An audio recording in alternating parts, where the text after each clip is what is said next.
In today's show, we're looking ahead to Tuesday in the NBA, what we're streaming in, the value in the short term, things we're watching for. Michael Bolton. Thanks, Josh. It's Michael Bolton here, and it's time for another episode of the Locked On Fantasy Basketball Podcast. Let's get to it. Let's get to it, indeed. You are Locked On Fantasy Basketball, your daily fantasy basketball podcast, part of the Locked On Podcast Network.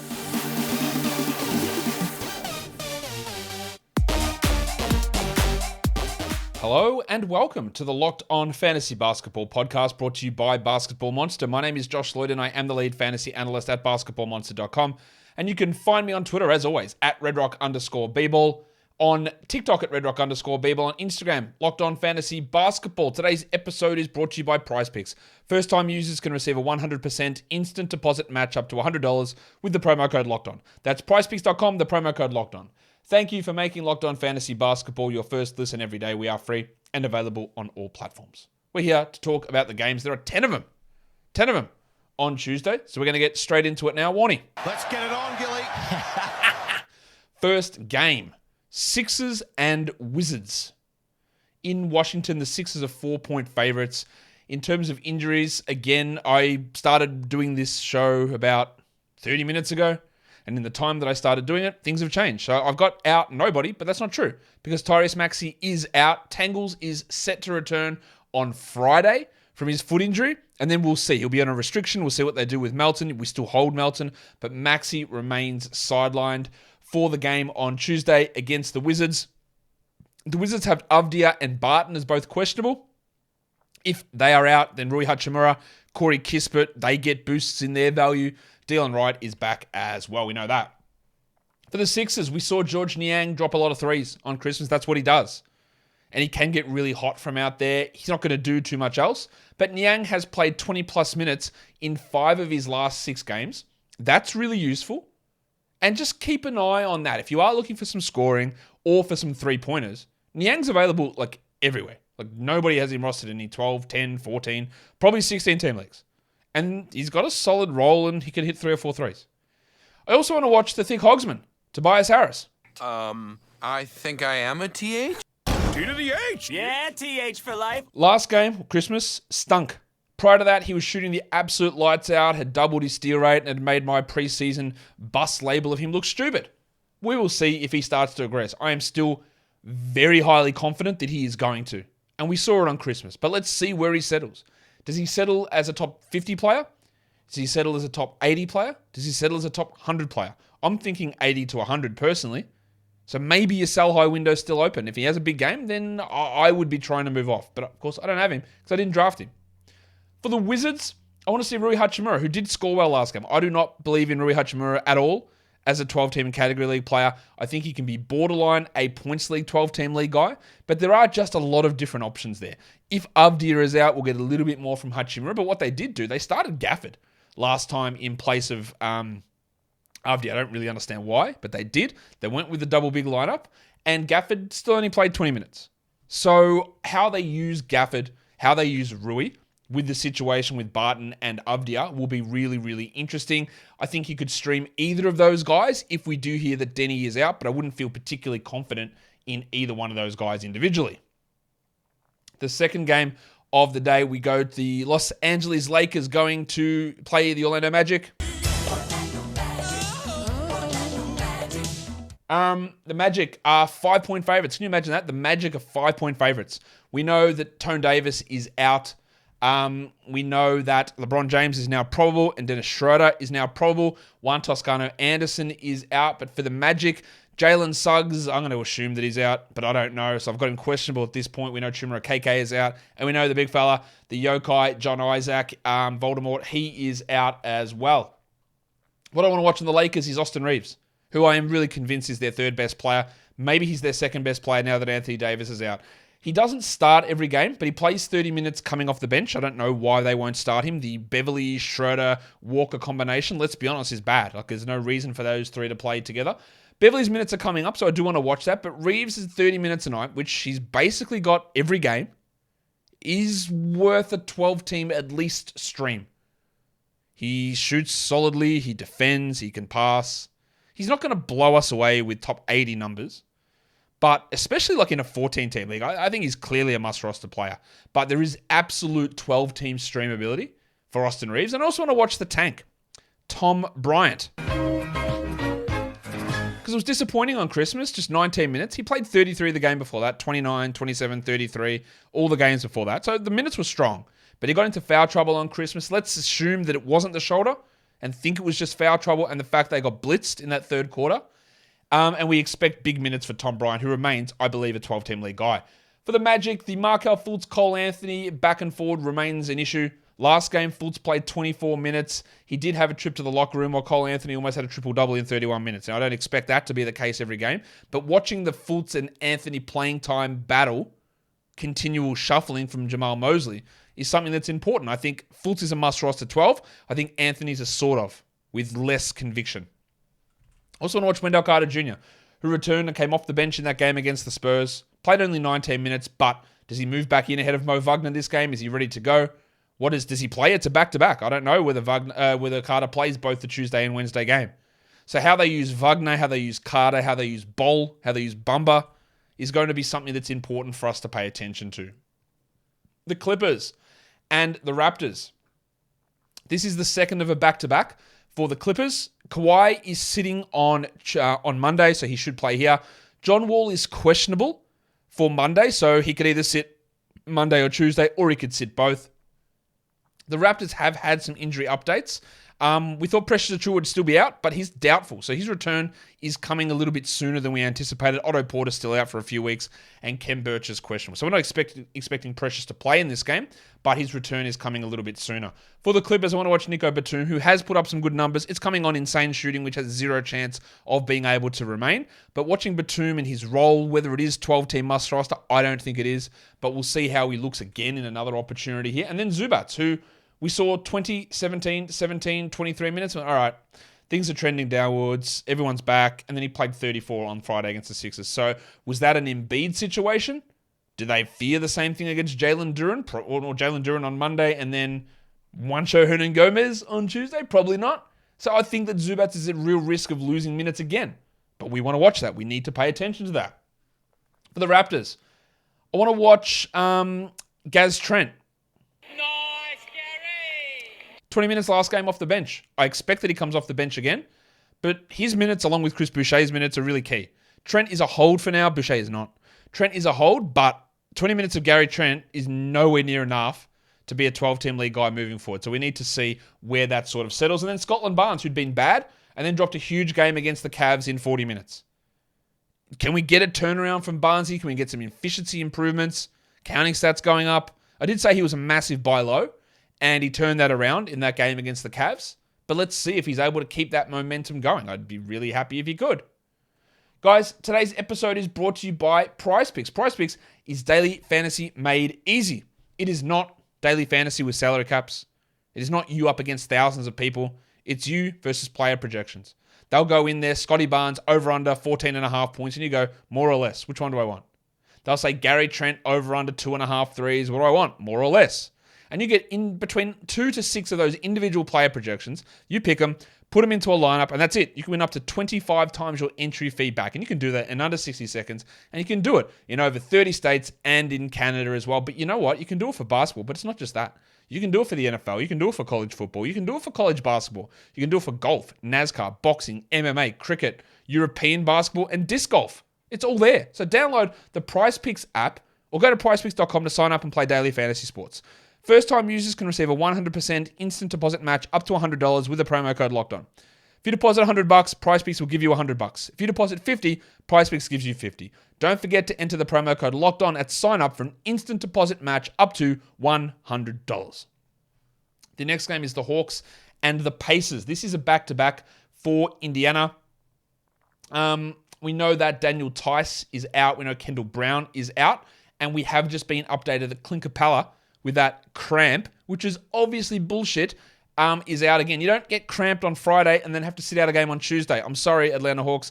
It is now, or they've now updated to a calf strain, which is bad news. So we'll talk about it later on. But Okongwu's back on the menu, fellas. Go and grab him. Go and grab Onyeka Okongwu. We have DeAndre Hunter, who's appeared on the injury report as questionable, and you all know what to do. Not add him. Don't drop him. I mean, don't. No. Whoa. I said don't drop him. Complete slip of the tongue. Absolutely turf his ass out. You don't need DeAndre Hunter in a 12-team league. I'm sorry for that miscommunication. Terrible news from me. On to the Indiana Pacers. Aaron Nesmith and Jalen Smith are both questionable. Cool. Smith, I don't care. Not interested in 12-teamers. Nesmith, I'm sort of interested. But if they're both out, then you're going to get, I guess, more minutes from O'Shea Brissett. You're going to get more opportunities from Benedict Mathurin. Sorry, more opportunities to disappoint us. So we'll see how that goes. For the Hawks, I want to watch DeJounte Murray because he's obviously not the same player as last season because the opportunities aren't the same. But can he push back to the second round? I don't believe so. But we'll see what he is able to do. And then Adrian Griffin Jr., who is carving out a nice bench role next to Bogdan Bogdanovic. He's playing 20 minutes. He's played 20 minutes every night for this period of time. He's had some stinkers, but he's had some good ones. He's a nice 14-team league guy at least with some points and threes. But I think he's going to develop into a really good player and should be starting at some point this season. But I don't think it'll happen. But I think he should. For the Pacers, we want to watch Humpty Dumpty, eggs Benedict Mathurin, who's really struggling. It has not been a good run for him. Maybe he'll be better on Monday against the Pelicans. But things are going poorly. And with Chris Duarte back, the minutes have gone 29, 24, 20. I think he is a pretty clear, if you're talking short term, clear 12-team drop. Yes, you could hold on and hope for things to improve through January, February. But if you're talking now, there's no way you can justify having Benedict Mathurin. But let's see if he proves us wrong. Last two games from Miles Turner have been a bit disappointing. 27 and 25 minutes. Foul trouble, a real problem there. And that's enabled Jalen Smith to play more. But let's hope that Turner can turn it back around. Pun unintended. Let's see. Or do they just want to split time with Smith and Turner, which seems asinine. But maybe they do. That's a key thing that we need to watch. Rockets Celtics. This is a back-to-back for Houston. We know that the wild thing, Jayshawn Tate, is out. For Boston, they're okay. No one's injured. Eric Gordon is playing. Well, actually, that's not true. Eric Gordon is playing on Monday for Houston. I should have mentioned. So he will be out on Tuesday. He's playing Monday. He'll be out Tuesday. So that's another one there. What we want to watch is the delicate dancer Alperen Şengün. It's a delicate dance in just 17 steps. The minutes are annoying. He's hit 30 minutes once in the last 3 weeks, and it was a good game against the Magic. The fact that you limit this guy's minutes for Bruno Fernando or Usman Garuba is a war crime. Simple as that. But I feel like we're going to get more war crimes committed every day that they play, and I want to watch it. Now, Şengün is... People ask some weird questions sometimes. Man, I'm going to drop Şengün because he's not getting the minutes I thought. Yeah, bro's still a top 80 player, so I don't know why you would drop him because he's not playing to the level you hope he would. And he's not playing to the level I hoped he would. I always had some caution with him in the draft, but this is just crazy. I say I expect things to improve, but I don't actually, because I don't have any trust in Stephen Silas as an NBA coach. I also watched Jalen Green, whose inconsistency has been maddening. But he played 39 minutes last game. We just want to see consistency in peripheral stats and consistency in shooting. And even minutes, because he's gone 31, 31, 35, 39.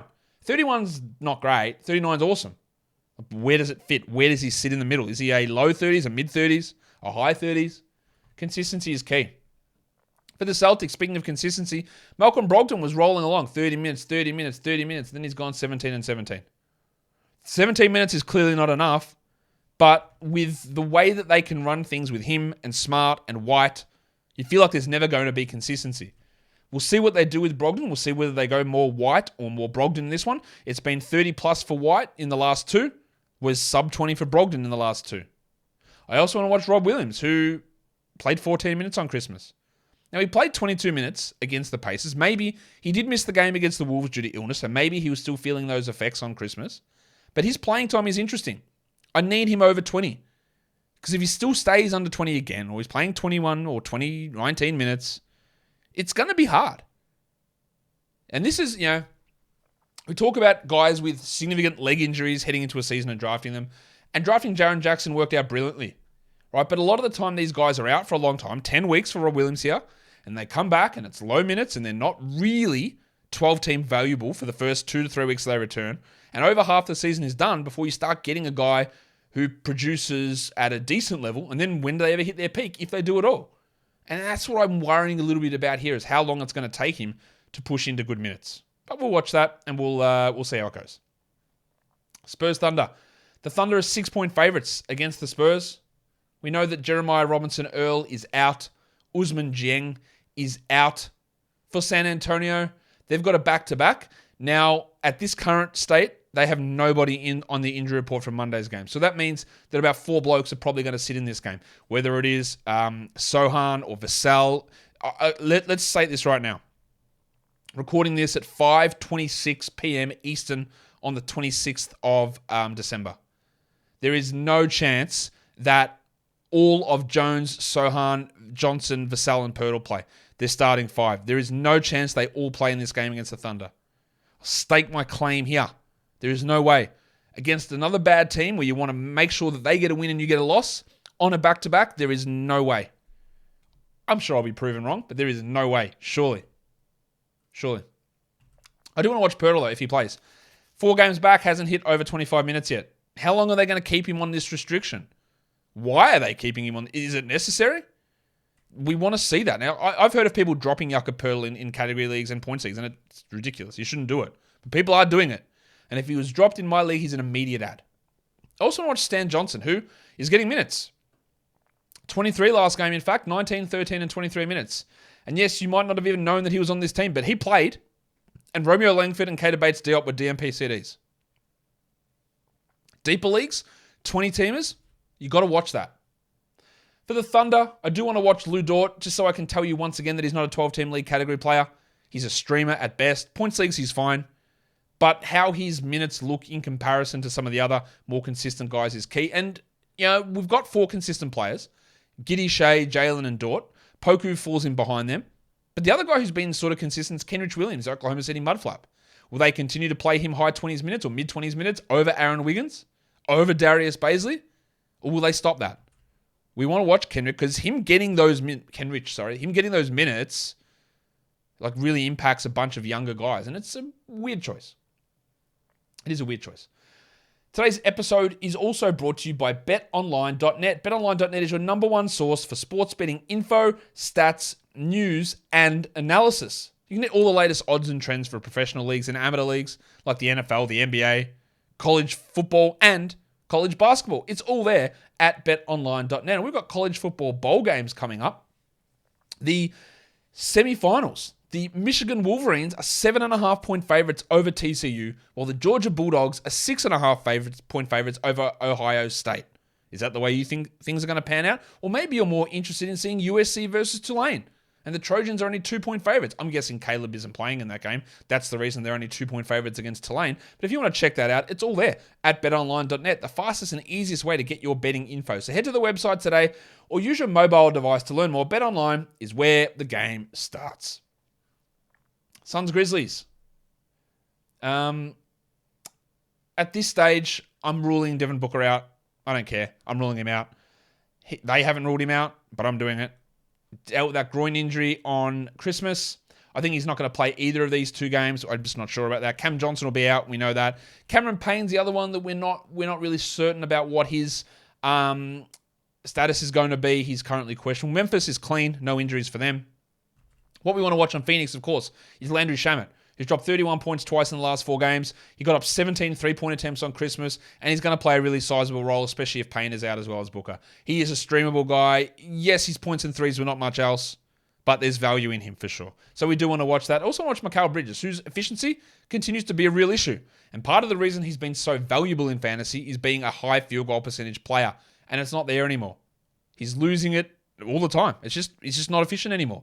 I think it will improve, but it was one of those things, remember I talked about this a lot in the preseason, where people would love drafting Mikal Bridges. He never gets hurt. And that's still true, right? He hasn't missed a game yet.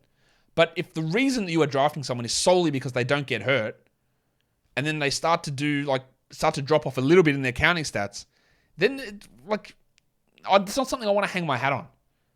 Like, your value is being there. But if being there means you're producing subpar lines all the time, is it worth it? Not to say he's not a draftable or holdable or rosterable player, because he clearly is. But the overvaluation sometimes in that is something that we need to be really cautious of. For the Grizzlies, it's been really poor from Des Bain since returning. We give him a pass, but he's only played 24 minutes in the 2 games he's back. I don't think he's even shot over 25% in either game. He will be better. Try a buy low before he gets hot. He will get hot, guarantee you that. And then Jaren Jackson Jr. Foul trouble has really dicked him in the last few games. There's been some real stinkers there from Jaren. We hope that he's able to work through that problem. He's been awesome since he came back, but the foul trouble on Christmas was really highlighted, and we hope that he is able to be better than that. Knicks Mavs. We know Obi Toppin is out. Josh Green is out. Now, Kemba Walker, they said originally that he was probably going to be out, but he's not. He's been upgraded to questionable. Green and Finney Smith are out. Walker and Ntilikina are questionable. As for the Knicks and Jalen Brunson, well, we still don't have an update on that, so I'm listing him questionable. And I did just get an injury update on the Orlando Magic. Jalen Suggs is out again. So there you go. We do have that news there for Suggs. For the Knicks, Emmanuel Quickly, will his role rise if Brunson is out, or will they start McBride? I think it'll be Quickly, but we need to watch that. And then Julius Randle. I want to watch Julius Randle because he's playing much better. Sort of more under control. He's not perfect, of course, but top 50 player this season, really taken some steps forward from last season and more in control with what he's doing. For the Mavs, it was a huge day for Christian Wood on Christmas. What I'm most focused on is the big minutes. Now, this is not just because he started the 2 games prior and played 27 and 28 minutes. But he posted probably the best game he's ever had. Assists, points, threes, steals, blocks. He did everything. So you think he's going to stick starting. His minutes, though, will be really interesting to watch. And then Reggie Bullock will probably get another start with Finney Smith out and can be at least a 3-point streamer, but that's probably about it. On to the Hornets and the Warriors. The Warriors are 4-point favorites.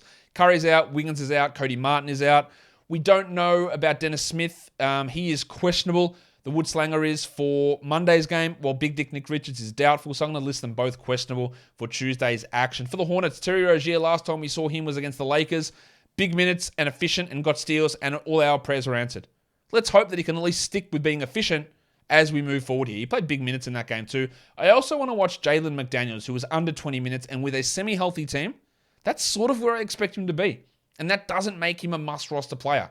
How they use him in conjunction with Oubre and Haywood, and then guys like Smith or Maladon or even like a JT Thor off the bench will be something to watch. For the Warriors, we know there's no Curry. We expect there to be no Wiggins. I want to see how they utilize John Kuminga, whose minutes have been all over the shop. Kuminga played just 17 on Christmas, but he played 30 the game before that with Clay out, but 27 the game before that with Clay in. So I don't think he's really 12-team rosterable here, but how they use him is key. But I do think DiVincenzo's clearly a 12-team guy. And they've got a really favorable short-term schedule here. 3 games in the next 4 nights. And Dante, with Wiggins expected to be out, probably at least 2 of them, there's a real big role there for DiVincenzo. The Nuggets and the Kings. Jeff Green is out for Denver. And unfortunately, we don't still have an update on Domantas Sabonis. I listed him on Basketball Monster as doubtful because the Woj update was nonsense. But we haven't got an official designation. I've put him questionable here. I don't expect him to play. Jeff Green is out. For the Nuggets, I want to watch Maga Porter Jr., who was a little bit lost on Christmas. And at this point, he's really just a scoring and threes guy with injury restrictions and risks. He's still a rosterable guy, must roster. But don't count top 50, top 60. It's just not coming. And then the big stiffy, the 5-minute man, Bones Highland, not a 12-team league guy. Minutes are down, reckless shooting. There's no way. I was pretty skeptical of a Bones Highland breakout this season, but I still drafted him in the 120-130 range.